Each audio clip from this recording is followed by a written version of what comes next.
ওই সব মানুষের ব্যর্থই জন্ম হয়, যারা খুবই কঠিনতার পর পাওয়া মনুষ্য জীবনকে এভাবে নষ্ট করে দেয় এবং নিজের পুরো জীবনে ভগবানের উপস্থিতি অনুভবেরই চেষ্টা করে না।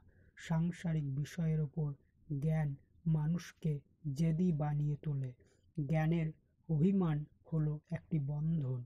যেভাবে ধুলোপূর্ণ আয়নার ওপর সূর্যের আলো প্রতিবিম্ব পড়ে না, ঠিক সেভাবেই মলিন মনে ঈশ্বরের প্রকাশের প্রতিবিম্ব পড়া সম্ভব নয়। যখন হাওয়া চলতে থাকবে তখন পাখা চালানো বন্ধ করে দেওয়া উচিত, কিন্তু যখন ঈশ্বরের কৃপা দৃষ্টি বজায় থাকবে তখন প্রার্থনা আর তপস্যা কখনোই বন্ধ করা উচিত নয়।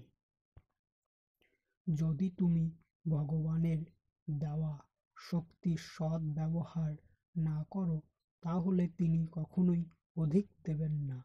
তাই প্রচেষ্টা করা অবশ্যই প্রয়োজন।